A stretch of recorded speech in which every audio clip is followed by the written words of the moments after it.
Hello everyone and welcome back to What a Barb, a Polin podcast. I'm Ovs. I will eventually have everyone with me on the episode, but our intro is slightly different today because today we're jumping back into part 2 of our Q&A, aka the episode that we recorded all in one, but it took us 3.5+ hours of talking about Bridgerton about a month or two ago.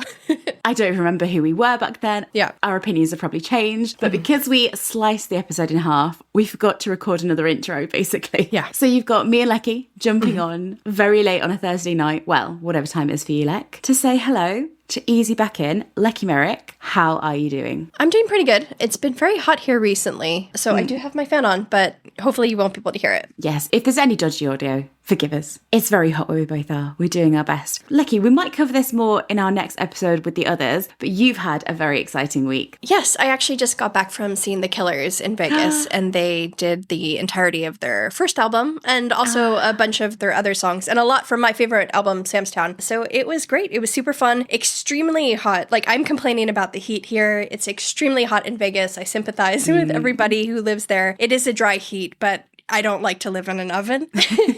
But it was super fun. My husband and I had a really great time. We went to the Mob Museum. We're not big, like, gamblers, drinkers, or anything. We went to the Mob Museum and some other stuff. It was really fun. You had a great time. I was so excited. You wanted to see The Killers for ages. Yep. You got the tickets ages ago. Yep. You're such a fan when you're not listening to Vitman String Quartet. Yeah, I think I got the tickets around the Remarkable Shade of Blue era. That's how long I've been waiting to see them. So, yeah, it was fun. So you've had a good week. The others are busy doing exciting things. Everyone's moving and we will catch up very soon, I have no doubt. Actually, I could share our mini updates so we could put this on our stories. Just to briefly summarize. Yes, what have we minnily been doing? What the others have been doing. Obs has been hiding Bridgerton objects in her room because she's had company over. Yes.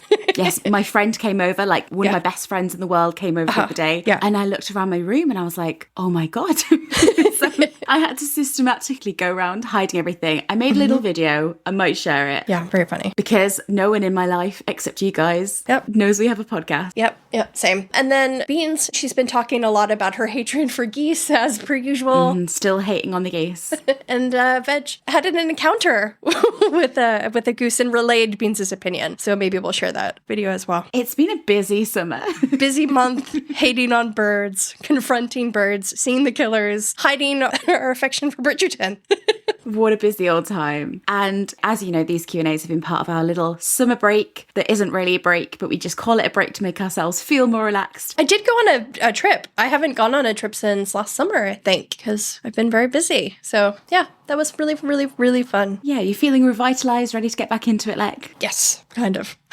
Well, we had played around with the idea that we were going to make a third Q&A episode, but that idea was retired. Listeners, you'll be very relieved to know that we are not. Yeah. So fear not, weary listeners. This episode is the last of our Q&As for a little while at least. So a huge thank you in advance to everyone who sent in a question. We're sorry we couldn't answer them all, but we really appreciate them nonetheless. They were all really great, really insightful. We love you very much.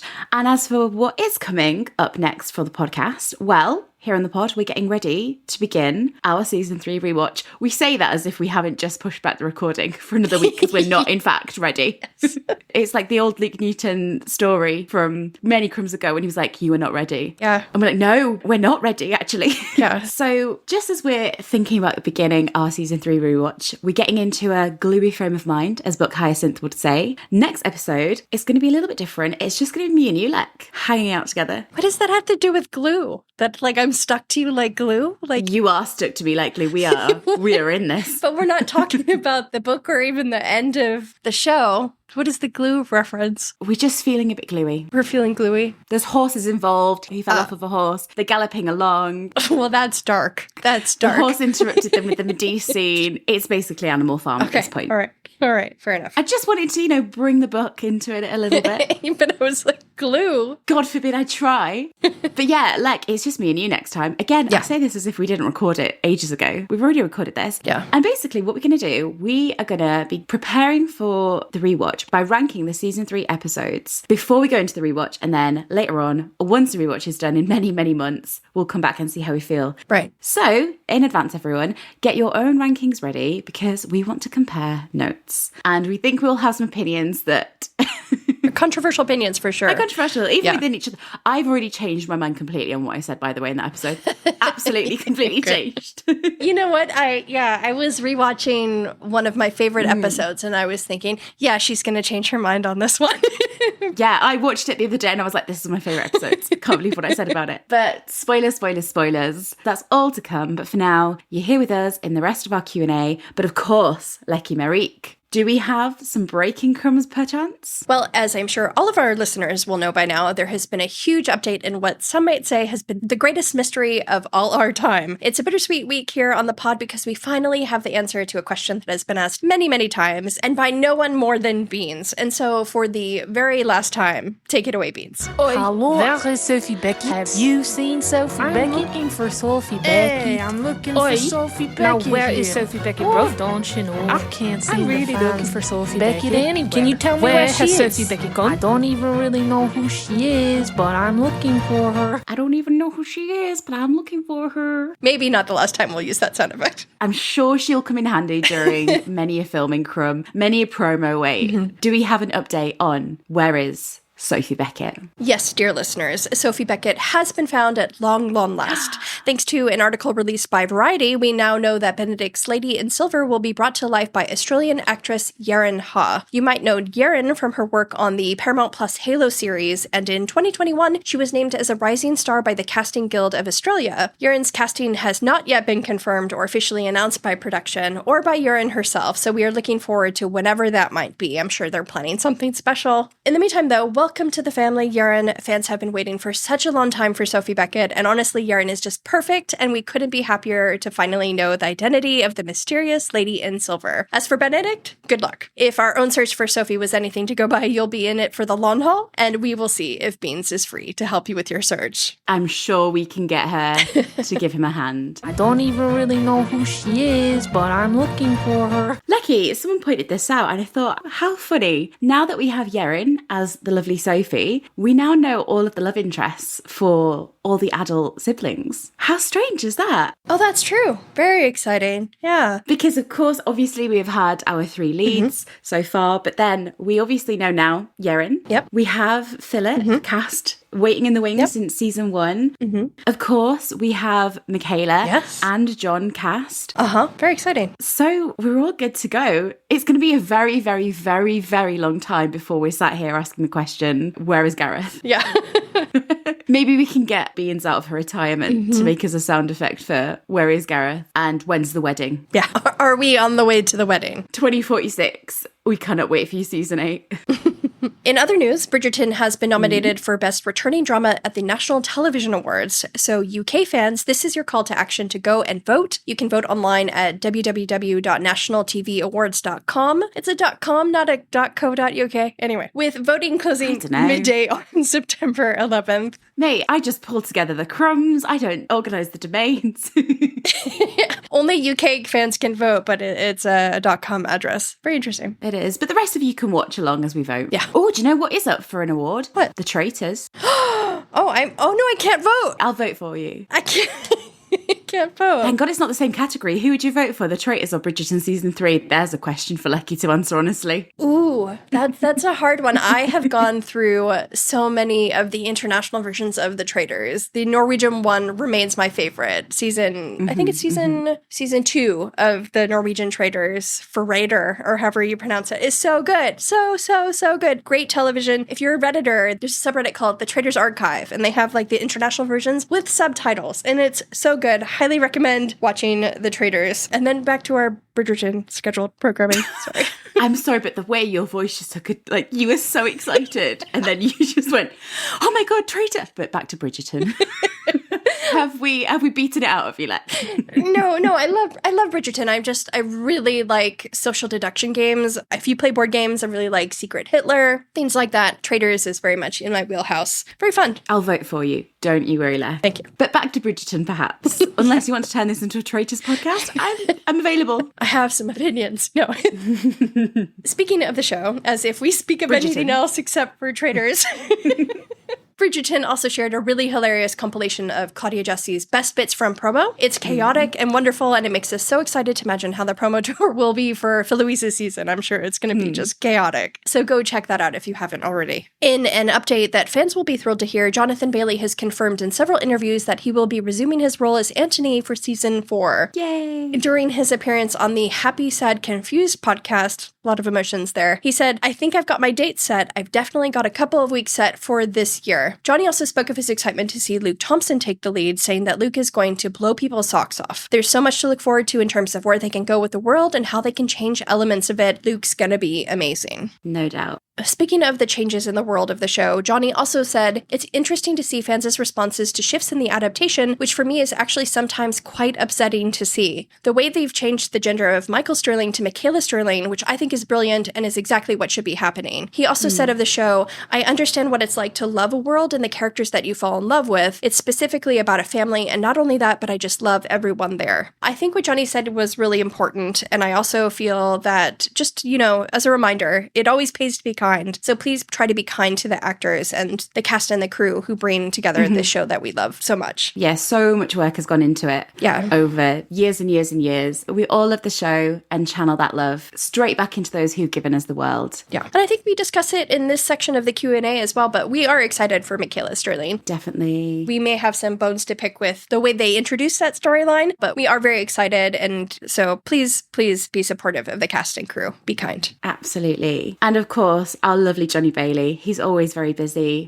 What else is going on? Johnny was also featured in an article by Backstage in a really interesting interview which delved into many aspects of his career. It's well worth a read, so we will link it in our show notes. And finally for Johnny, new promo has been released for Wicked featuring Johnny's role as Fiyero. We're all very big Wicked fans here on the pod, so we can't wait to see part 1. This is an accident. Oh, you're wearing a Wicked shirt. It's my pajamas. I just realised. Amazing. We are all very big Wicked fans here on the pod, especially Obs, who has Wicked pajamas. So we can't wait to see part 1 released in November. And it's not even really that far away. So we're sure there will be lots more promo coming soon. I remember that being filmed. I mean, I remember lots of things being filmed, actually, now we talk about it. But it's come around so quickly, unlike other part 1s I could talk about. Yes. Elsewhere, Harper's Bazaar recently published Nicola Coughlan's Beauty Edit, in which Nicola shares advice on beauty, skincare, and the importance of feeling good within yourself. In other cast news, Bessie Carter will be starring in Outrageous, a new series telling the story of the aristocratic Mitford sisters. Filming is currently underway, with the show due to be released on BritBox and UK TV next year. And a reminder that VSQ is currently on tour across the United States with dates right through till February 2025. They will be performing the music of Taylor Swift, Bridgerton, and beyond. No confirmation yet if they are performing Chandelier, but we can only hope. Oh dear. And one day, Lecky, one day we'll get that for you. It's just like whenever we mention it amongst ourselves, just talking, you always be like, but it is a really good. We're like, no. Anyway, and finally, just before we begin our Q&A, we actually have some pod news which we want to share with you all. I think Beans is on hand to explain a little more about it, so we will pass you over to her in just a second, but that's everything in terms of crumbs. And how nice to have the biggest crumb of all, a whole churro, in fact. Sophie Beckett, home at last, sort of. Eventually, she's on her way. We're no longer looking for her. She's been located. Yes. We just need to get her into the correct places and get her love to actually be able to recognise her. Yes. What could possibly go wrong, like? And saying all that, over to Beans.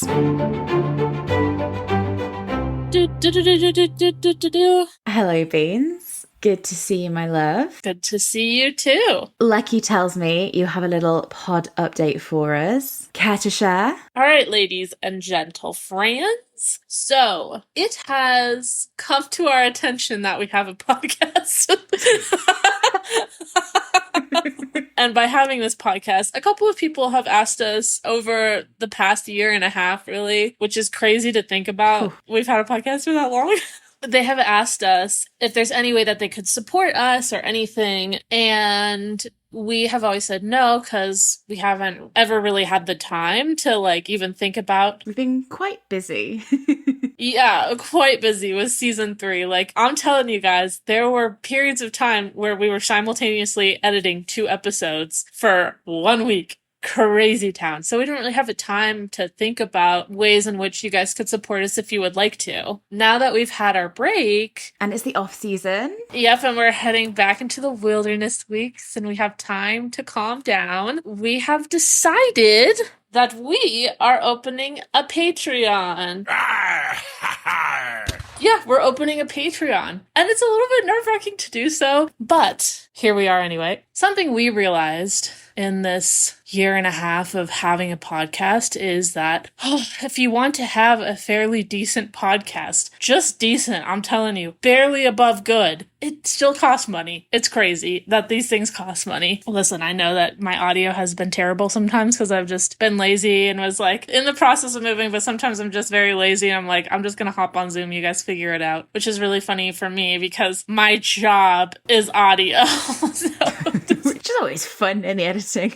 Yeah, so it has cost us a little bit of money, and this would, help put that money back into the podcast, from getting things like licensing, editing software, mastering software, mics to help improve the crisp sound that you hear in your ears, dulcet beans tones. Yeah, so it's one of those things where it's like when looking at the future of the pod and looking for a way for it to continue to be sustainable for all of us going forward, I think for us, this is the best course of action. If you would like to, you obviously have no obligation as a listener to do that. Just listening in general is enough. That's a wonderful support. But if you would like to further support us, you can go to Patreon as well. One of the most important things too that I want to highlight is that you are not going to be losing any content at all. Our main episodes will always remain main episodes. We're not going to put them behind the paywall. It's not going to be like, ooh, we've got an exclusive interview with Nicola Coughlan. We don't. That's not a hint or anything. Don't worry about it.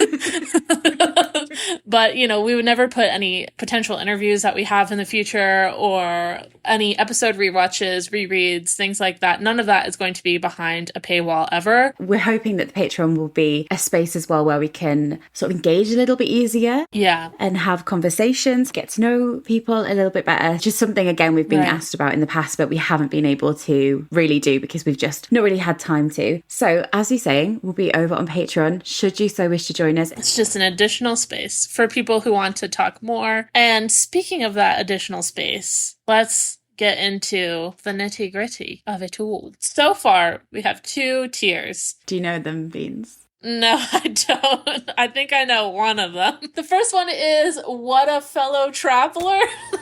No, we're not a Jonathan Bailey podcast, very sadly. What a great time that would be. I know. Please, someone make that podcast. No, the first tier is What a Worldly Traveller, 17 Cities and Counting. Hell yeah. Let's get it up, all those pirate babies.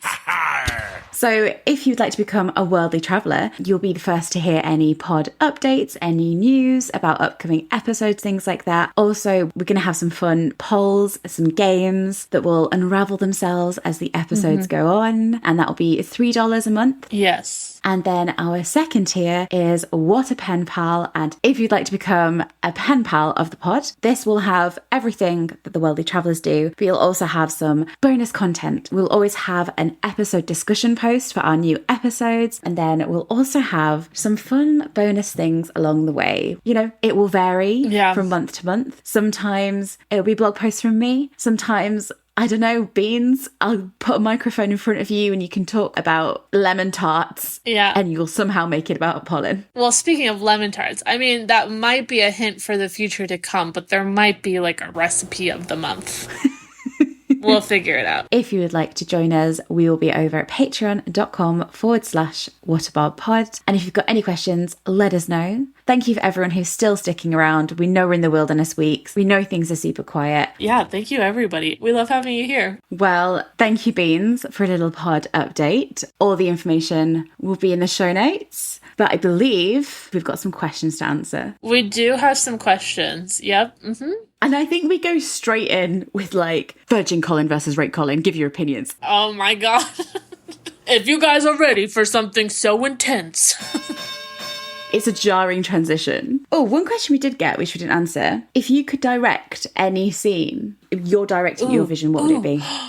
Okay. So I love the Innovations Ball, right? But one of the things that I really, really, really, really would have loved is just like spending more time on Colin's face as we watch him watch Penn. I would have had a 5-minute scene of just like this tension. Just straight on his face. Not on his face, but just like stuff between him and Penelope. Him looking at her looking at him. That would have been a great scene. I love the Innovations Ball. It's a great one. Yeah, there's so much to be told within those moments of silence, you know? Mm-hmm. But yeah, that's what I would have done. That's what I would have directed. Beautiful. Well, let's go answer some more questions then, babe. Let's go answer some more questions.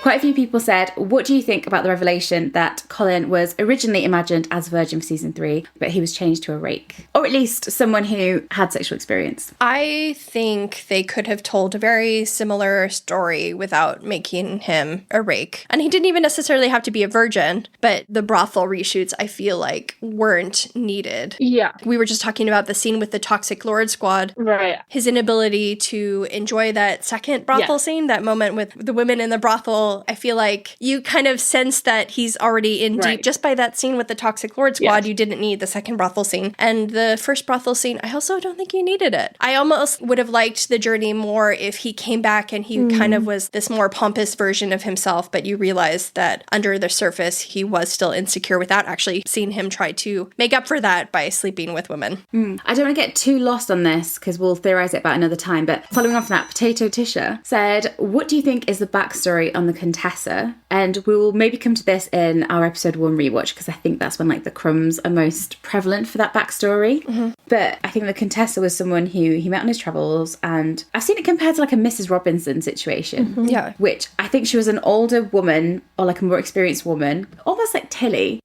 who saw him as him and took him under her wing a little bit. And I feel like that could have been his first sexual experience. Yeah. And I feel like that's all he would have really like needed to come back with. Yeah. To actually add on to that, I was just thinking about that before you brought it up. I think it would have been a more compelling story if it had been that woman, the Contessa, had been his only sexual experience, because he could have learned a lot from her as well. And they could have even sort of written that into the storyline as well. I thought that so much of Colin being rakish and confident was about bluffing, and he could have also bluffed about how many women he slept with as well. And it didn't need to be included because this fake confidence that he was exuding was exactly that, fake. And so by having him sort of lie about this persona, including lying about the women he's sleeping with, I think would have been more compelling and more interesting for his character specifically. I agree. Yeah.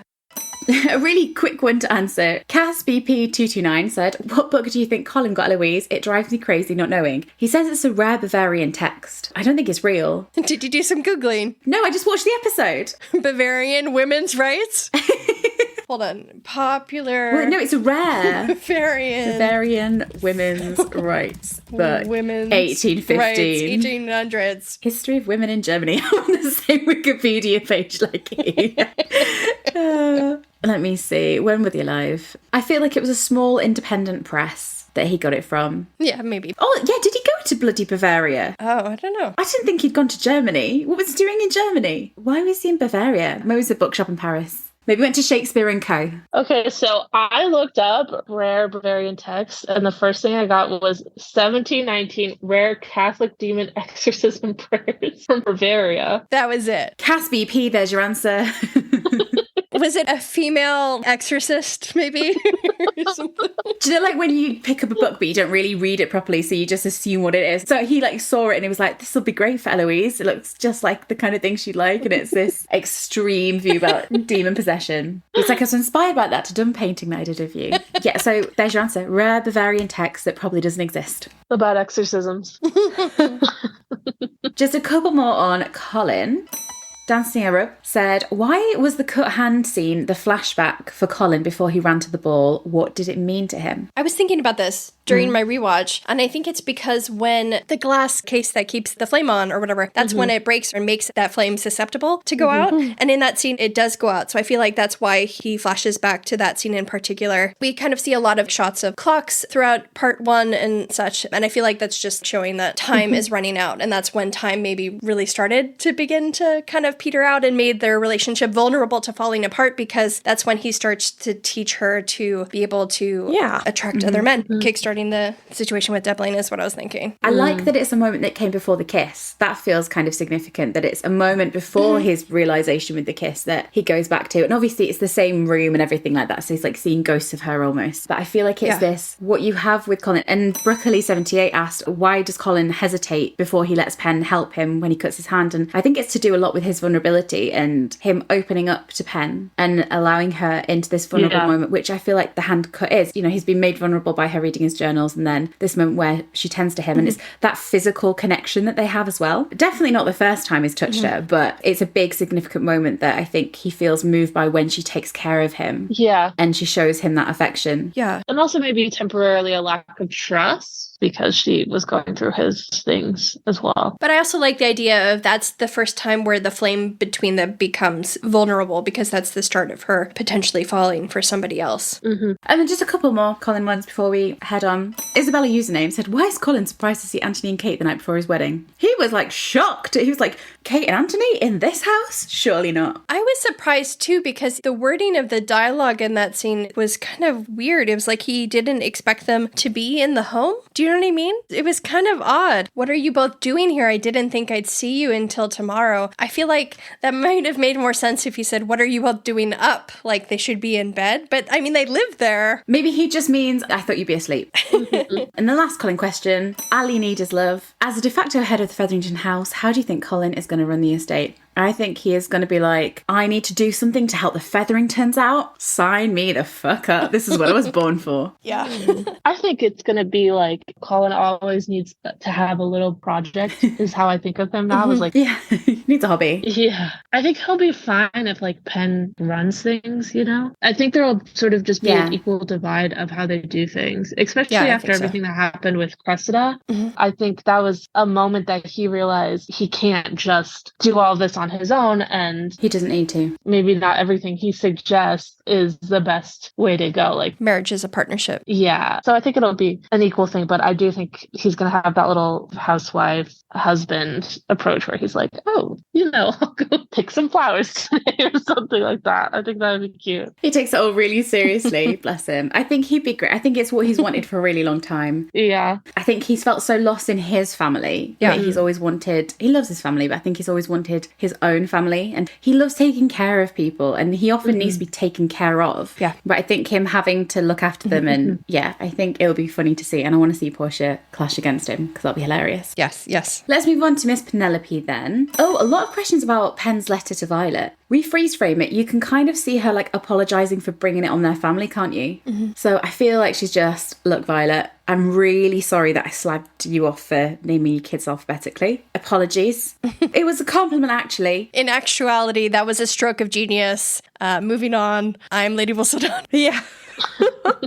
But yeah, I think in the letter you can see that she apologises for sort of bringing that onto her family. And then Twell says, what do we think Violet said to Colin after receiving Penn's letter? I think she was quickly won over. I think she was very quickly impressed. I think that, but I also think, you know how Violet gets this look of like, oh, like it's always this shocked look? Yeah, that's what happens when you have 8 kids. I think it was definitely that. I think she was definitely like, okay, this is something I maybe need to sit down for, you know?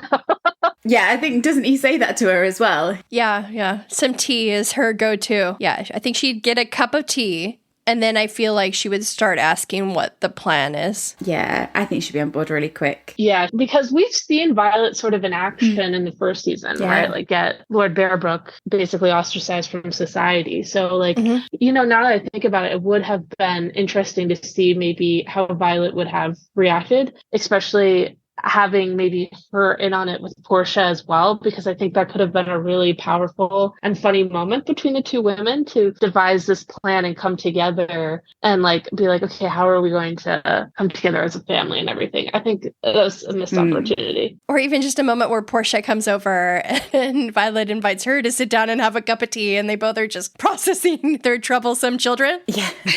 Yeah. Well, I loved that moment when they were like doing the stuff for the wedding, right? And both Violet and Portia were like, did you notice these two are being kind of fucking weird? Yeah. I loved that. It would be hilarious, as Lexi said, if they were both just like, they sat down for a cup of tea and they're like, well, how's it going? I also had no idea.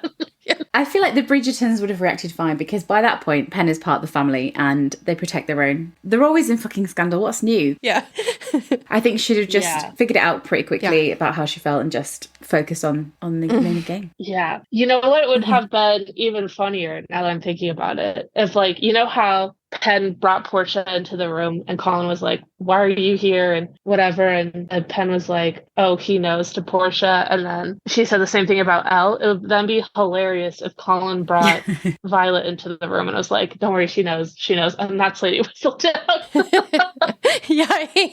I think Ben wouldn't have given a shit as well. Yeah, there's this scene at when they're playing charades where he talks about how vulgar Lady Whistledown is, but then he quickly follows up by saying, like, he doesn't really mind. I think he would have been fine. Yeah, he's there for it. Well, also when Cresta originally comes out with that, Cresta's mother comes out with the fake Lady Whistledown, and then the real one is published, and Violet goes, oh, thank God. Yeah, she's really relieved. Yeah, that's such a good moment. And then I assume Anthony and Kate find out in months and months and months when they get to India. Yeah. Very quick question. LJ Cashman, do you think Penelope read Colin's letters? Yeah. I'm so sad that she burnt her Whistledowns though, because we were worried that she'd burn his letters, but she actually burnt her Whistledowns, which all I hope is that someone had a backup copy somewhere, because Elle ripped most of hers. Sophie. Yeah, Sophie's got them. Hyacinth. You know what? Hyacinth has probably been stealing them and keeping them in secret too. Or even Lord Gossip, what's his face? Remington. He'll have a whole catalogue. Yeah, Remington. Yeah. Megan Bishop 86 said, do you think the final showdown between Penelope and the Queen was a bit of an act? Yes. So you said that it was, and I was rewatching this, and because you said it was kind of performative, and I feel like she is being mostly truthful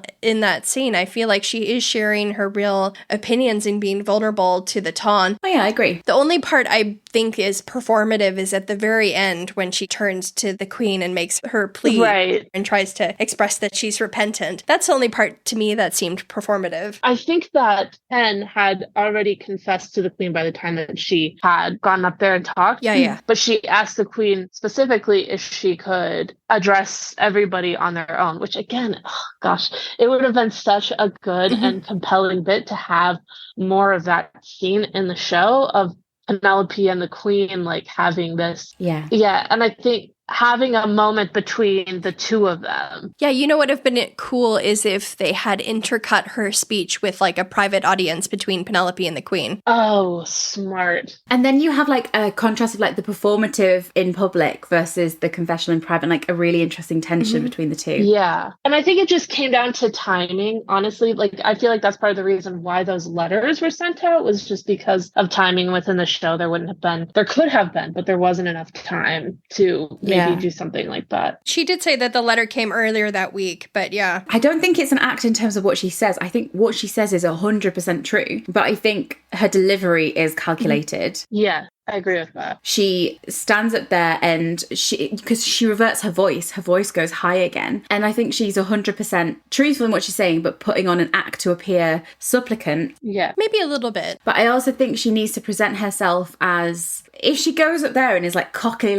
yeah, I am Whistledown, then I think she needed to sort of portray herself as this. And she says it in her words. It's I was a young girl who didn't realize my own power. And I think she presents herself. I slightly disagree because I do feel like it would be very scary to go and face all these people that you've basically been talking about for years. So to me, it did seem genuine, except at the very end when she's making her case to the Queen. I think she's genuine, and I think she is overwhelmed because that's the huge theme. It's she has to step into the light. But I also think she's clever, and I think she's very clever in how she presents herself. I think she's very vividly aware. So I think it's a combination of both. Maybe. And I will add on to this that I think that there is genuineness there. However, I do think she pre-planned her speech a little bit because it does sound rehearsed. Yes. And one of the things is, as someone who does perform, I do get stage fright before every performance I go on. And then when I'm on stage, I'm fine.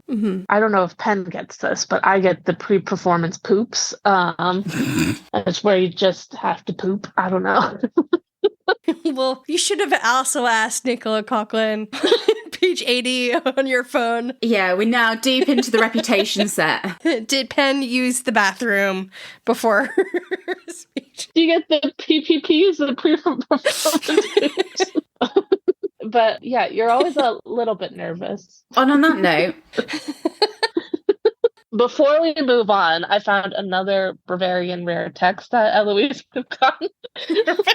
Text. give it to us. Witchcraft to Persecutions in Bavaria by Wolfgang Burringer. Oh, that's kind of about women. Independent women. Right. Other questions about other characters. We're a Polin podcast, but we'll take a moment. D_Randall asked favourite non-Polin moment. I really liked the Kanthony dance and the little kiss they had at the Four Seasons ball. That was super cute. Yes. Oh, Cute. Lecky, that's still my favourite moment of Lecky when we got that promo and she was so mad she couldn't speak for 5 minutes.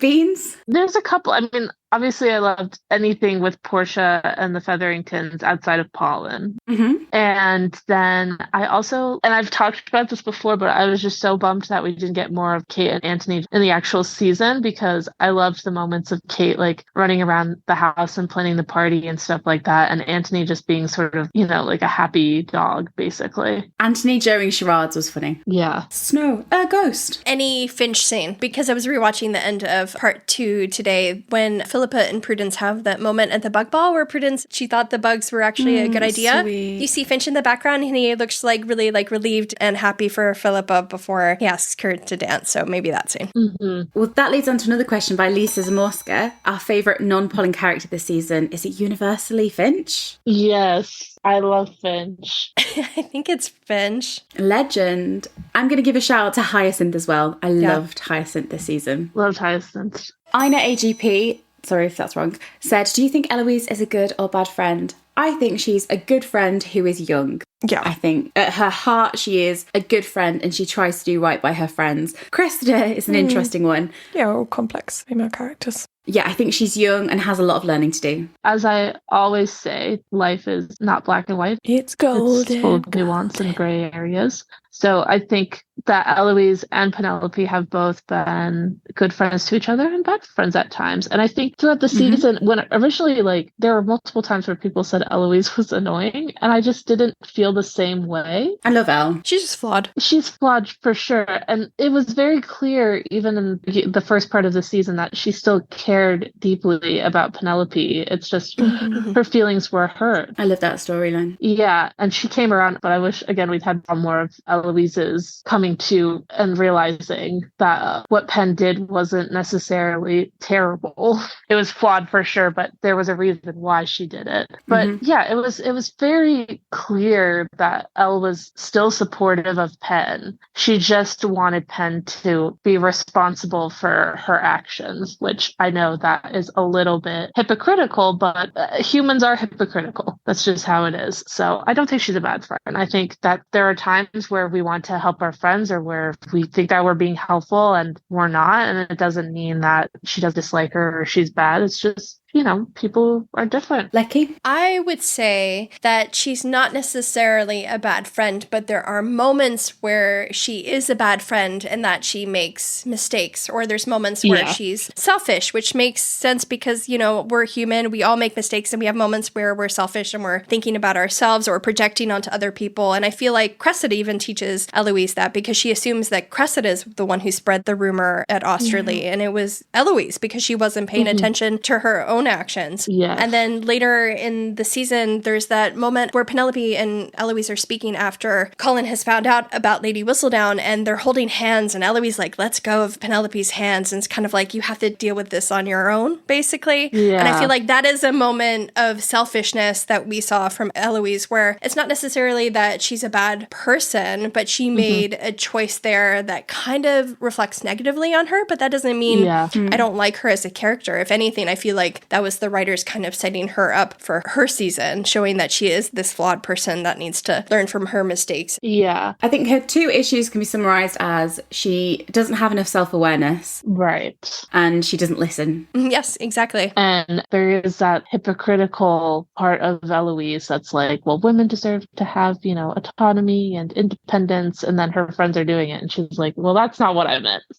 Yeah, at least there is that moment of realization outside the church with Cressida where she realizes that her jealousy was a part of that. But yeah, I don't think she's a bad friend. I think she's just human and she has feelings and she's hurt and sometimes can lash out or not be a good friend and is kind of swept up in her own world, you know? And that happens to all of us.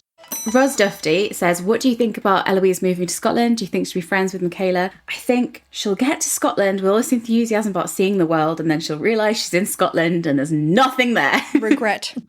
Yeah, I think I mentioned I would really have liked like a comical shot of her arriving in Scotland and it's like pin drop silent and it's Thrawn sitting there like staring at each other, smiling in silence and Eloise is like, fuck, what did I do? Right, Scotland is a beautiful place. Scottish people are lovely people. It's gorgeous. There's plenty of like stuff. But yeah, in the 1810s, I don't think that was popping off.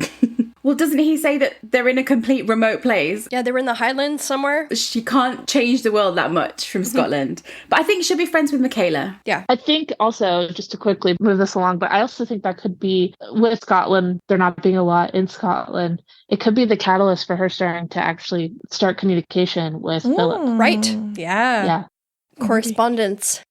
Maddie McGraw said, the most endearing Featherington sibling moment. For me, it's Farley the Bugs. Yeah. Barney the Bugs. I love it. Which everyone, including me, we all sort of imagined that she said, release the bugs. She didn't. But loads of people thought that was like a whole Mandela effect. Release the Wildenen, or whatever it was in Merlin. I like the moment that you mentioned early, Lecky, where you think Prudence is going to like chastise her for the bugs. And she's like, you're so clever. And she's like, I know, that's really sweet. I also like the moment where Penelope lets Portia take the credit for paying for the ball when her sisters are really excited. That was cute. The Featheringtons were so good this season. I loved it. They were. A Spotify listener asked, how do you think Prudence and Harry Dankworth met and got together? What gave him the encouragement to ask her to marry him? I think they were set up, weren't they? Yeah. They met in the country and it was an arranged marriage. I think he was super into it. Kind of, but then Portia says you married an untitled man. Right. It probably wasn't particularly like full of romance.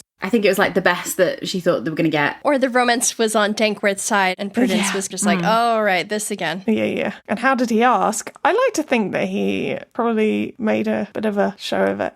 Me too. He's a romantic. Lara Lutrick said, when do you think Lady Danbury figures out that Penelope was Lady Whistledown? Because we never see it, but we know she does at some point. I'm going to guess sometime in season 1. Yeah. I think in season 1, or she 100% knew after the engagement between Edwina and Anthony in season 2, because she was there. Yeah, maybe. Oh, yeah. She would have started to pick it up when there were like private moments between the Bridgertons getting published. Yeah, I think so. Maybe in season 1, maybe in season 2, basically.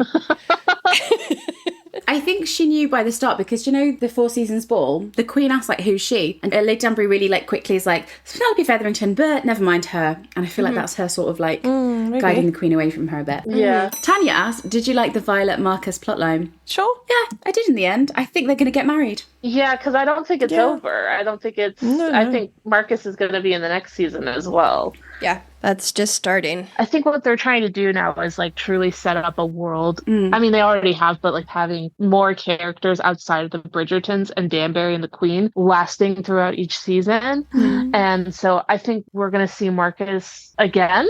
We're going to see him and Violet having a love match. She said she had a love match. He said he didn't. So I think they're going to continue to play on it. And I think it's fine. I think it was totally innocuous this season and it really didn't distract me from anything. So I think it's fine. I think this was them setting up Fran's season. Yeah. Yeah, I think they're going to get married. I said to Lecky, I was watching the wedding the other day, and pre-wedding, Marcus is standing with the non-family members, so like the Mondriches and Lady Danbury, and then he looks at Violet during the vows, and then after the ceremony when Fran and John are married, he's standing over with the family. Yeah. And the only people that are out are the people who aren't in the family, so poor Pen, because she feels like she's not part of the family at that point. Right. Whereas like he's standing with them as a family unit, so I think they're going to get married. Yeah. I thought he was going to be like a bit of a player, but I liked him. He was really sweet.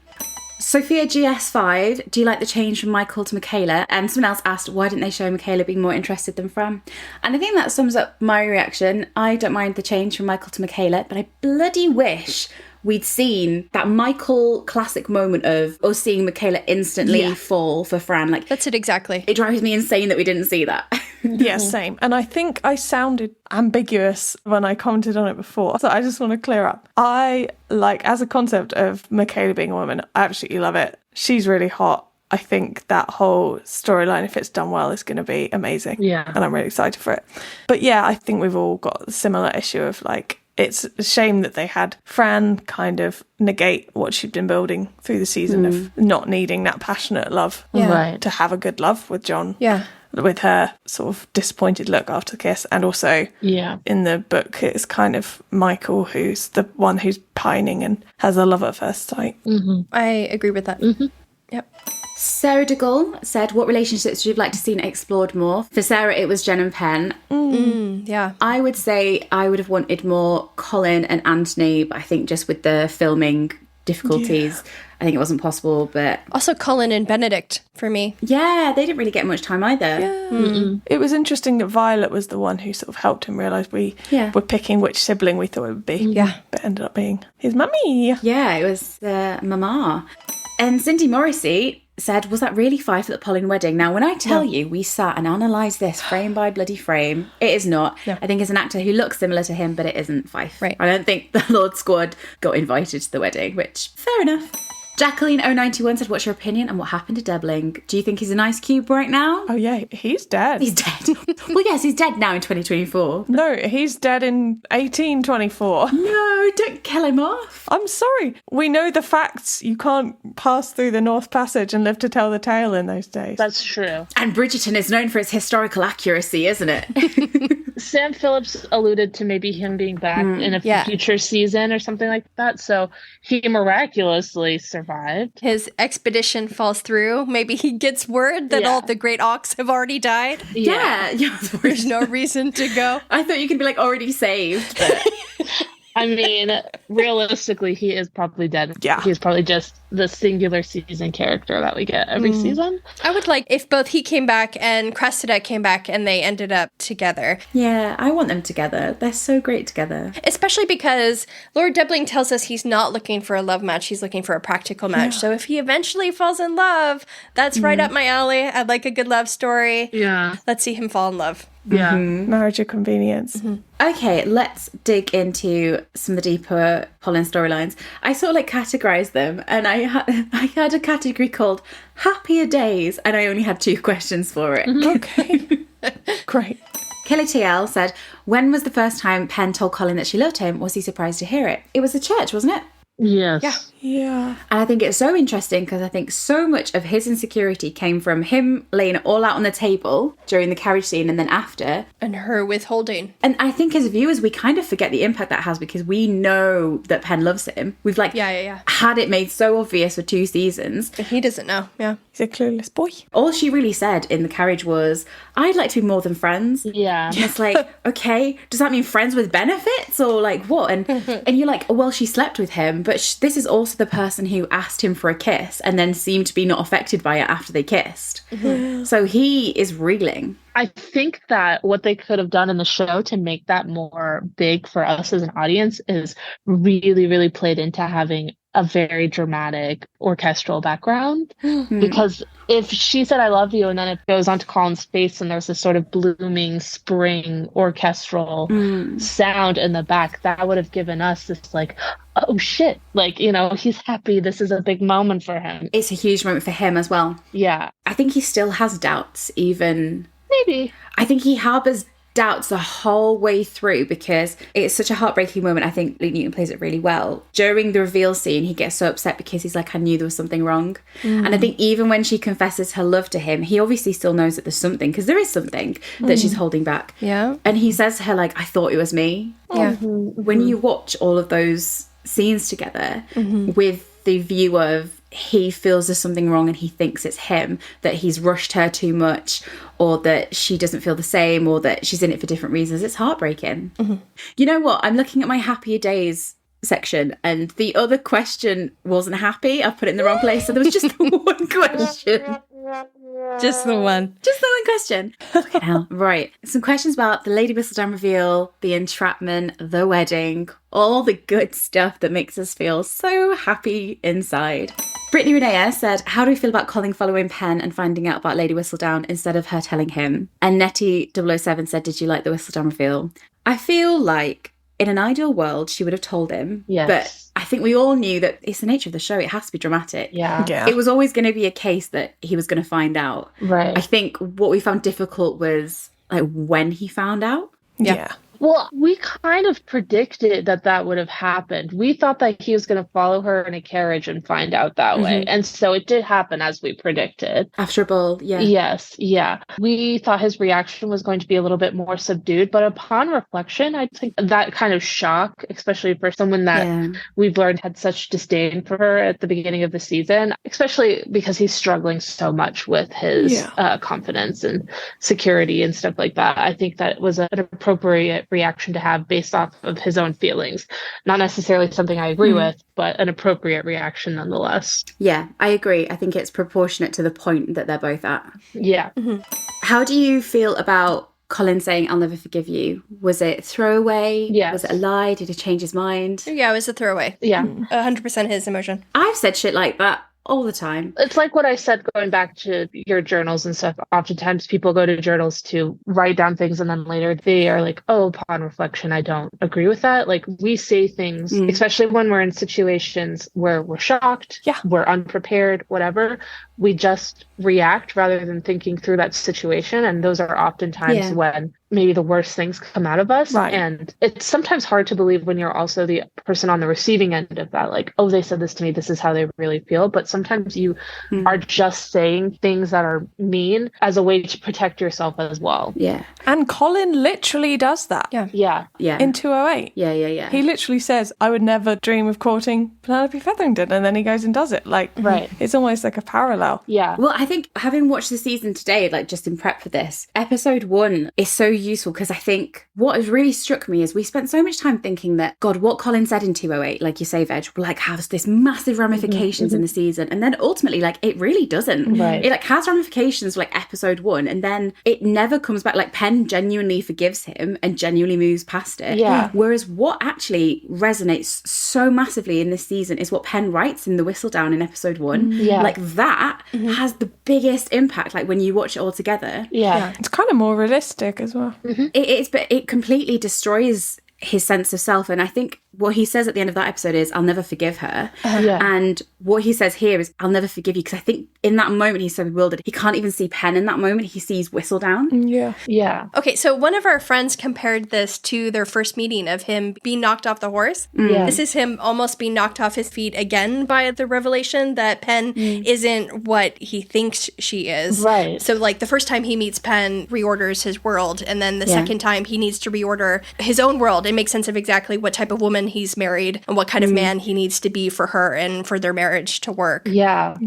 And in our episode 1 rewatch, we'll really break down what Penn writes. But I think when you look at Colin, and the reason he feels so safe with Penn is that he's always known her and she's always seen the best in him. And he says it multiple times during multiple confessions, right from episode 1 to like episode 4, episode 5. He's like, you see me in this way. You make me feel seen in a way I've never felt seen before.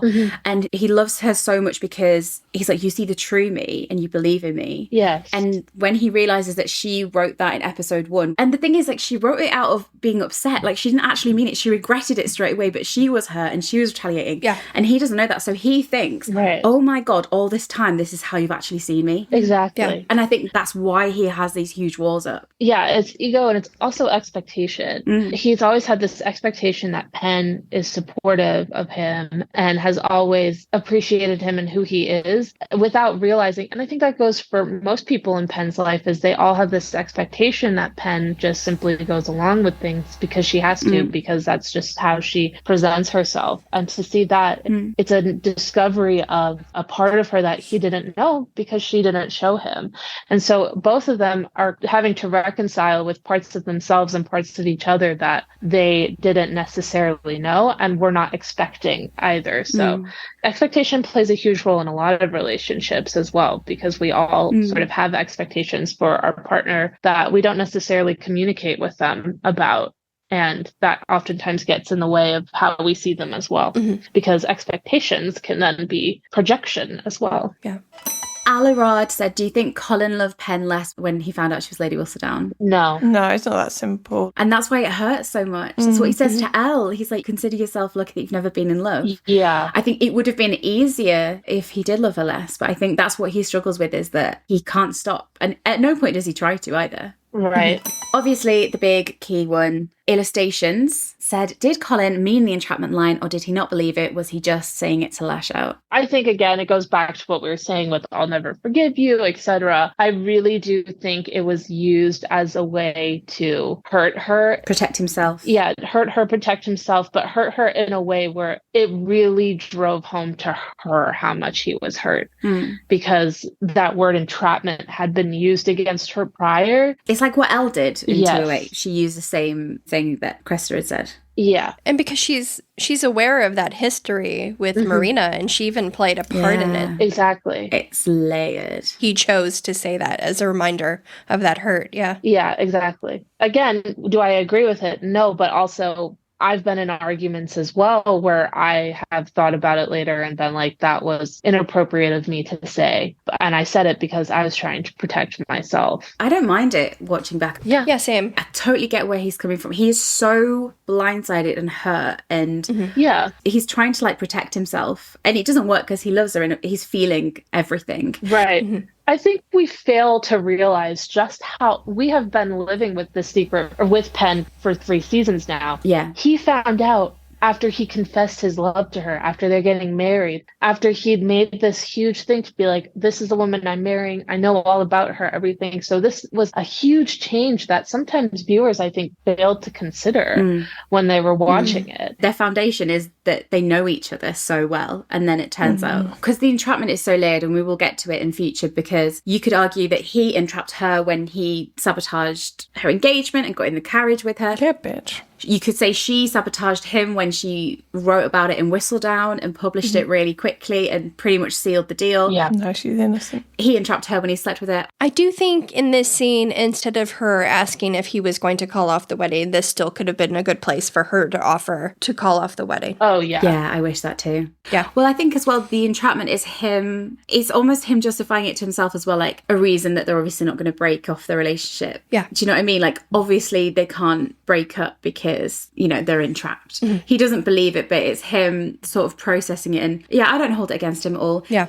Someone said, should sad rainbow fish Penn taking it? I think the growth that we see in part 2 with Penn, and Kimberly K. Johnson also said, do you feel Penn was too apologetic and submissive to Colin in part 2? I feel like what Penn does in part 2, she really grows up and takes accountability for the damage she's done and the pain she's caused. And the audience needed to see that. Yeah, the audience needed to see that growth. And I think she knows Colin so well that I think she knows when he's genuinely lashing out and when he's hurt. And what I think Penn does is give him the space to be angry. And so, like, instead of her being like, how fucking dare you accuse me of trapping you? Like, I'll show you entrapment, and then like walk out. That's an option she could have taken. But I also think the growth that she had is like, you are really upset, justifiably upset, so you're justified in having the space to be upset. There also needed to be this space for her to accept her responsibility in this as well, and that's really shown. I wouldn't necessarily say she's like being a pushover. She's like, yes, I did these things, and yes, I take accountability for them because I realize the impact that they have had. Yeah, there's scenes for us that are almost frustrating to watch, like their argument outside of the modiste in episode 7, where she has the opportunity to explain that, you know, I didn't really have a chance to tell you about Marina, or she did try. That she did try, but also there was all these other factors. But instead of her explaining that, because we know all those reasons, she takes accountability, and that shows her growth, that she's just admitting to Colin, like, you know, it was wrong. I took your agency away from you. Yeah. And she takes accountability for that. And as frustrating as it is for us to watch, because we know that she was somewhat justified in what she did. Yeah. It's not great journalism. Well, she apologized, and when they're shouting outside the Modiste, she says, I know and I'm sorry. Yeah. And that's what she says to Eloise as well. She's like, he deserves to be upset with me. Yeah. Haley said, do you feel the Whistledown reveal and Colin's reaction soured the wedding? Yeah. I will say I always felt there was something up with the wedding, so I was always a bit apprehensive about it. I know. I want to give you your flowers forever. I was like, no, they can't. But you're like, no, something's going to come up. And I was like, why? We've had so much shit. There was always just something weird about it. But yeah, I've predicted that a while ago. So these are me officially handing you a bouquet of flowers. So it does. Like, I do like the wedding. Mm-hmm. I personally struggle with things when, I don't know, like when there's something like hanging over someone. I just have like conflicted feelings about the wedding. Yeah. I think I always knew that I would. But Nasia.d said... There was no question, it just says the nodding. And yeah, the nod for me, it was very real moment of, and it's, we were talking about earlier what we kind of wanted, where your relationship is going through a really bad patch and you need that moment of connection where you're like, we're still in this together. Yeah. I'd have liked a moment like that in episode 8. Yeah. Lecky, what do you think about the wedding? Yeah, I liked the wedding because it did feel like a moment of resolution. Not just the nod, but when they're like reaching for each other's hands after the ceremony and their beautiful dance afterward. I did really enjoy the wedding. I just could have deleted the scene that came after because we know that the Queen's arrival upsets Colin and everything that follows tells us that Colin is upset. I just didn't think we needed the scene right after she interrupts the reception. And I don't necessarily think it's even because he's upset with Penn, but I also think it's just because of a fear that he had that this is his wife and now his wife is being threatened and everything. And they're all in danger, yeah. That's something I wish that had been explored a bit more is I wish they'd kind of shown that a lot of his anger as well was coming from him worrying about her and the protectiveness. I would have liked that to have been like played with a little bit more. Liam's Love says, what was your first reactions to Yellow as the wedding song and would you have chosen differently? And Sonia Kelly asked, please share your thoughts on Yellow versus True Colours for the Wedding Aisle March. And Jessica asked, I felt like Yellow and You Belong With Me were the perfect Polin songs for the wedding and I cried. Aww. Do you agree? Yeah, I agree. Loved Yellow and I love that cover of You Belong With Me, but I wonder, like, just the lyrics of the song I feel like don't quite fit that situation. Yeah, we thought it would come earlier. If I had included You Belong With Me, in this season, it would have been very early on when there was kind of like still a jealousy and longing aspect because at that point they're married and not really longing for each other.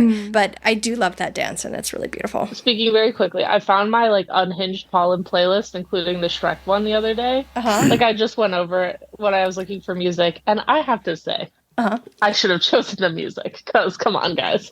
I included Mambo number 5 on there. Oh. It should have happened. Oh, well, we all wanted Mambo number 5. I know we did. Rest in peace, Maya Smith. It should have happened. Yeah. Lecky, I don't mind You Belong With Me because I know what you mean, though, but the way I justify it is because both of them had both the sides of the song. Like, it was both of them at different times. It feels like a full circle moment where it's their whole journey. Oh, I will say that I love that song and I love all covers of it. It's just the lyrics of the song. I was surprised that it came after the wedding and not earlier in the season.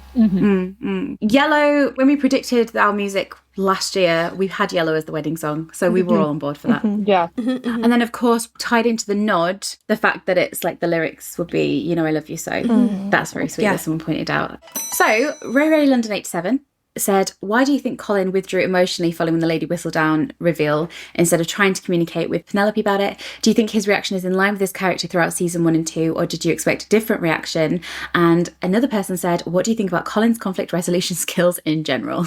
If we're comparing to season 1 and 2, then yeah, absolutely, it was unexpected to the way they built his character. Well, I don't know, though, because... He becomes withdrawn in season 1 also. Yeah, with Marina and everything, because he had sort of a big reaction with Marina and was kind of like all over the place with her too. I think the difference is we just saw more of that reaction in season 3 because he was the lead. And he loved Penn deeply. Also, hilariously, in season 1, after finding out about Marina, we have that shot of him moping in his yellow sheets. And then in season 3, after he finds out about Lady Whistledown, we have a shot of him moping in his yellow sheets. There's a funny callback, like that question earlier that we had. Yeah. So I feel like it is kind of in character for him. Yeah. The only part that I felt was out of character for him was him telling Penelope that it wasn't up to her what they do. That still doesn't sit with me. Yeah, I agree. Because, just from interviews that Luke has given and some of the people in production about how Colin views women and his sisters and the women in his family, I just don't think he would treat his wife like that. No. But that's just one line. Yeah. And that's the only moment I wish Penn had bitten back at him. Yeah. I really wanted her to fight back. he probably said it out of like I'm trying to protect my lady. Yeah, I'm mad at you, but I'm protecting you. She can take care of herself. Yeah, it's almost like they could delete that one line and the rest of the scene would still work, and you could see him kind of being swept up into, I'm going to help resolve this situation. And have a hero moment. Yes. And then not really paying attention to Penn by just deleting that one line that's dismissive. True. Illustration said, at what point do you think Colin forgives Penn? That's an interesting one. I think that he probably forgave her in the interim of having to talk to his mom and all that other stuff. I think, honestly, I believe that as soon as he talked to Cressida, and I've mentioned this before, I feel like they should have delved more into the jealousy plotline with Colin, because I feel like that was a driving factor of his anger. Yeah. And when he talked to Cressida, that's when he finally started to be like, oh, maybe I've been overreacting a bit. I think it's even earlier. I think so, yeah. I think it's even before the Kanthony scene, maybe even during or before their argument outside of the modiste. I feel like he's just hurt. I feel like he's already forgiven her. He just doesn't understand why she did those things. And then she tells him, and she tells him that she loves him. And then he speaks to Kanthony, and he realizes what she has done doesn't matter. Very true. But I feel like even before he speaks to Kanthony about that he's forgiven her, it's just that he's hurt and doesn't know how to process the feeling that his happy ever after is kind of colored by these feelings of hurt. Yeah. Like, I think I'm with you in that I think I'd have to think about the exact moment, so I can't come up with that right now, but I think it's a lot earlier than anyone would think. And I think it's a very true point of, I've ever had that thing where you've been so deeply hurt by someone that you love, and like you forgive them really quickly because of how you love them, but then the fact that you've forgiven them is really hard for you to accept. Yeah. It's like, I'm so angry that I've forgiven you because of how I feel. It's like that really complicated emotion. And so I think it comes a lot earlier, and I think he finds it hard to sort of reconcile that. But yeah, it's an interesting one. We kind of touched on this earlier. Megan Bishop 86 said, what do you think was going through Colin's mind when he got off the settee and read the letters? And someone else said, what do you think prompted Colin to read Penn's letters in episode 8? Well, we were saying earlier that he kind of gets up because Penn's like, I'm going to move on with my life. No more courage. And that's what I love about Penn. She's hurt by it, but then she's so resilient. She gets up and she's like, she could wallow forever, but she's like, well, we have to sort of still live, don't we? So I'm going to go off. And I think seeing her move and without him kind of makes him, he's going to go write in his journal, isn't he? Or like edit again. He's not looking for the letters. Yeah, he's not searching for her letters. I think he's going to kind of lose himself in his writing or editing because he's just processing what has happened, and then he finds her letters. And I love that that's the resolution, that he finds her and Whistledown in those letters. Talking about the ton reveal then and the annulment section towards the end of episode 8, Sarah said, what do you think about how the show handled the Lady Whistledown reveal to the ton? What are you guys thinking? It's very different to how we thought. For a start, we didn't think it was going to be revealed to the ton at all. But even if we had suspected that, we theorised it would be more Penn and Colin together against the world. Not the last minute. We kind of addressed it earlier, like when Lucky suggested we see the private conversation with the Queen and then revealing the taunt. Oh, intercut. Yeah, intercut with that. I think that part of me is like, okay, it's fine. Like, you know, she said it. She brought herself into the light. That's been the whole theme of the show. So it makes sense. The other part of me is like, from what I've heard, I've never read the book, is that Lady Whistledown is so involved in Ben's season. And I just do not know how. We know that Julie Andrews, I almost called her Judy Andrews. Different lady. She makes pies in America. We know that Julie Andrews has signed on for season 4 as well. So it's going to be like the Desperate Housewives dead narrator, basically. Yeah, it's complicated. It'll be interesting to see how they manage Penelope gathering gossip now that she's known to the ton. Just going to leave her when she's at parties. Yeah. I'm wondering if that would be a plot for next season. Yeah, maybe. Penelope trying to get gossip and like people see her going up. Running away. They're like, oh no, we're going to go somewhere else now. So yeah, it'll be interesting. Stealth mode, Polin. As for Colin, I do still wish that he had played more of a role in planning or supporting Penelope during her final plot and like accompanying her when she was delivering the letters or making her plans, basically. Some people have pointed out to me that, he's there when Violet receives her letter, and that's just not quite enough for me. He's in the plan, but still. I just wish we'd seen him, by her side, maybe a shot of them in Bloomsbury. He's standing beside her as she's writing the letter to the Queen or something like that. Yeah. So she's just not doing it completely alone. And so that it seems to us that he's aware that is even happening. I was just thinking it would have been hilarious if he was still angry and it was you have to write this. It was he's standing behind her with his hands on his hips. Yeah, if we're still fucking doing this.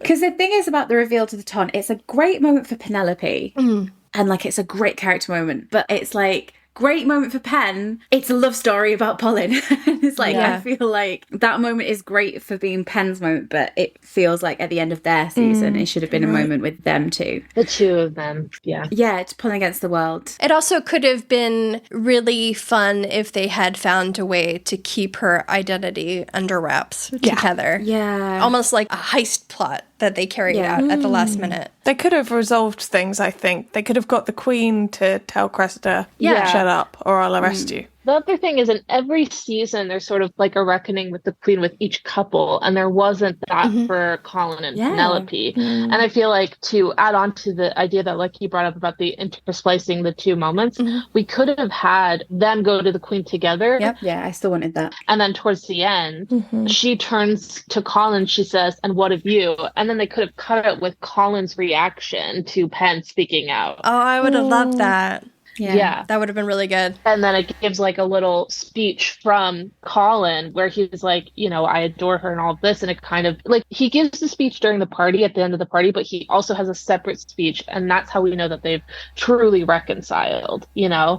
And because as much as the Queen is impressed by Lady Whistledown, she also really loves a good love story. She loves love. Exactly. And it would have been nice to see Colin with her. Yeah. Yeah. That would have been really good. Let her have that moment alone at the ball, but maybe Colin had accompanied her to the Queen. Right. And let her even speak to the Queen, but didn't speak until he was addressed. And when he does speak, it's about how much he loves her and how impressed he is by her. Yeah.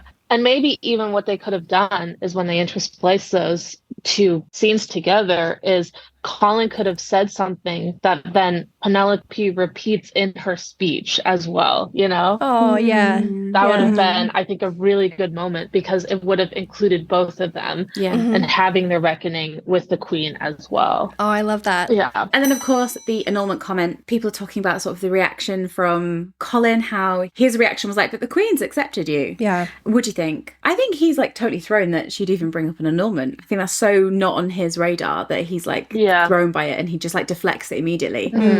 I agree. I wish that moment had come earlier with her breaking off the engagement. Yeah. Or, asking to break off the engagement. Yeah, exactly. But to end on a happy note, very quick questions, quick answers for the epilogue. We'll try. Belita A said, do you think having the heir was necessary? The money issues of the Featheringtons were saved with the Lady Whistledown reveal. Do you guys like the epilogue? I kind of wish we got Polin travelling. Yeah, I mean, it was kind of clear that was where they were going, but... Yeah, exactly. They'd been setting up the heir plot line since season 2. Yeah. Even since season 1. Yeah. Even since season 1, if we're being honest. Yeah, I maintain they've always wanted to set Polin up in the house across the street. Yeah. I think that I don't get super excited by having babies as being an ending. And I probably do want kids, so this is not me negating anything to do with motherhood. Motherhood's amazing. But I don't know, it just seems like an easy kind of, that's just the next step in a relationship sort of thing. Whereas I feel like Colin and Pen's relationship kind of is a bit less traditional. So it would have been nice to see them hop off on a boat, as you say. Yeah. Why does Pen put Colin's hand on her belly in episode 8? Did she know she's pregnant? I've seen that a lot. I don't think she does. I think she's just doing that. I think it's a gesture Nicola does. Maybe it's even part of where her corset cuts off or something. Yeah. She seems to hold herself there throughout the season. Yeah. Yeah. Yeah. It might just be comforting. I think she's more trying to pull him back to her emotionally. Yeah, that too. And it might just be a comforting hand placement for her too. For instance, for me, when a man holds the back of my neck where it meets my back, I really like that because my dad used to do that. We don't have to go into daddy issues that might suggest. No, I was going to say, that does sound quite daddy issue. That's next episode. Oh, no. But it's comforting to me when somebody does that. Lavender Daydreams 40 said, do you think Penn would have offered Colin an annulment if she knew she was pregnant? Yes. Yes, Lecky. Yes, I do think she would. What would happen to the baby? Would she been like, we'll be fine, don't worry. Well, I mean, she's got her Lady Whistledown money. She didn't spend it all on the ball, I'm assuming. It was a hell of a night. And in my opinion, it's important that Colin doesn't feel trapped. Yeah, but she does give him an out. Yeah. On top of that, they kept their fortune that they stole from the townspeople. So, like, they're fine. They're fine. Yeah. Yeah, that wasn't touched on. The fact that Cressida's family have no money is partially because Jack stole from the Countess. Yeah. Like, that connection just isn't really drawn on, but it is true. Yeah. Here's a question. Go ahead. Is Daddy Cowps allowed back in the club now that a new Lady Whistledown was exposed? Because he was kicked out of the club because they thought Cressida was Lady Whistledown. Is he back in the club? Probably. I bet they're like really reluctantly like, oh yeah, you can come back, great news. Yeah. Love to have you. Yeah, or they can be like, oh, we always knew that Cressida was a little troublesome. Poor Cressida. Yeah, there's still the blame of him not controlling his women that they had the problem with before. That's still kind of the case. His wayward daughter. Yeah. Gross. Yeah. What do you guys think of Polin having a baby at the end of the season by the Ginger Way? Great name for probably a ginger baby as well. Oh, I thought that was just something you were saying. That's like, what, that's like the name of like, them having a baby the Ginger Way. Yeah. Their baby's name is Ginger? No. We'll get onto that in a second. Oh.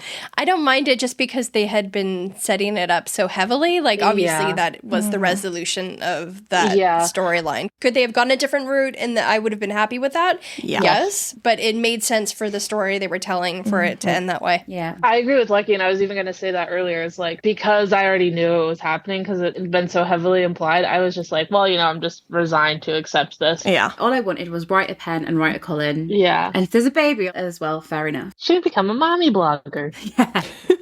Scribble Vinyl said, what do you guys think is the name of the baby, Lord Featherington? Do you think that Nick and Newts were faking us out by telling us that they wanted to name the baby Elliot? Elliot. Yeah, I think the writers might not go with that. Yeah, I think they might have been a fake out. I think their baby's name should be Augustus, because I just like saying it. Augustus Featherington. But there's already an Augie. Yeah, so we've got Augustus Gloop. Augustus Gloop, the great big greedy nincompoop. August and Augustus. Yeah, but that's so canon though, because in the books, both Polin and Hyacinth have a baby called George. George, yeah. Born in like the same year or like the year after each other or something ridiculous. So it's canon that they just copy each other. Yeah, August and Augustus. I think the reasoning behind Elliot is cute. What about Albion, after the best of all men? Albion Featherington. Alfred after the Ice Cube. I'm sure Albion is like a Merthyr baby name in modern AUs. Well, it makes a lot of sense. A good old Albion. Yeah. I still want Thomas, I think. I think Thomas will be cute. Gone with Augustus. And our good friend, this is the last question. Our good friend, Purple Cat Doctor, hello, we love you, says, has Penn now told Colin about Portia keeping the money from Jack's scheme? The fact is, like, the forged document is the whole reason their son is Lord Featherington. It's all based on a lie. Does anyone care? I think Colin is going to have to get used to the Featherington way of life. Yeah. Yeah. I think no more secrets. She probably would have told him. I'm sure he knows. I'm sure it came out like at a really funny time. Like they were just doing something and she's like, oh yeah, my mom, blah, blah, blah, blah, blah. Yeah. And Colin's like, oh, God damn it. She found out quite late though, to be fair. Yeah, yeah. Yeah. Yeah, Penn didn't know. I think he won't care because he knows that it's nothing to do with Penn. Maybe what they'll do, this is what I've decided in my head. Have you faked an air plot? No. So I think what they could do is, since she knows she's Lady Whistledown now, she can really like go all into it, sell some merch, and then quietly pay everybody back. Yeah, the guilt money back. You know, at the end of the day, is the aristocracy the most ethical thing in the world anyway? No. Also, it's, you know, for the greater good. The greater good. Is the barony better in Polin's hands than it is Jack Featherington's? Does Colin have to like do the accounts now? Yeah, they have to take over. They have to look after the accounts. He's busy writing. I know, it's like a... He's not built for maths. Poor little guy. Oh, don't say that. He could do some adding. The real question is, what the hell is Colin going to write about now? He can hire an accountant. But what's his future books going to be about? Oh. His future books. Is he going to have to go into fiction? Other travels. I don't know. Well, travels to the country. It's exciting to go to the country once a year. We said last episode, I want the prequel of his first travels. It'll be called Travels Into My Wife. And on that note, send us a message with a question. And the question should be, are you going to stop doing Q&As? And we will maybe get the message. I always think back to when, which is hilarious in hindsight, when we were watching To Dumb. Which one? Bear in mind, we've got to have a To Dumb 2024, you know, that's got to come at some point. Last To Dumb in 2023, when we found out that season 3 was going to come in December, which was earlier than we thought. And Beans just went, you're going to get real comfortable with me and my voice for the next few months. That's how it's the same. Yeah. And yeah, so look out for another installment of What a Barb Does Q&As, because there's not much else to do in the off season. Yeah. And until that episode drops, where can everyone find us? Well, until that episode drops, watch the 1993 version of Cabaret and ask me all the questions you want. What's incredible about this part 2 of the Q&A won't come out for like another 5 or 6 weeks. So in 6 weeks, our listeners will hear that you are still on your Cabaret shit, which Can't wait. probably accurate. Because you know what? I'll probably go back and watch it again. Lecky, where can everyone find us? You can find us at What a Barb Pod on Instagram and TikTok. And you can find us and lovely collages on YouTube with your eyes and ears and with your ears only on podcast platforms. And Beans, my darling Beans, I don't know what you've got in store for us today, but can you sing us out? Bilka. Yeah. All right. Go. Old classic. She's got that rare Bavarian musical. The rare Bavarian text was Cabaret. Oh wait! I have one more rare Bavarian text before we leave. Bring it up for us. Okay, he could have either given her a warning about swans, Oh, that's perfect. Very on brand. or music, piety, and propaganda. Music, piety, piety, and and propaganda. Hooray! Interesting. And if that's not cabaret, I don't know what is. Life is a cabaret, old chum. Old chum. Especially when you're in it, Beans.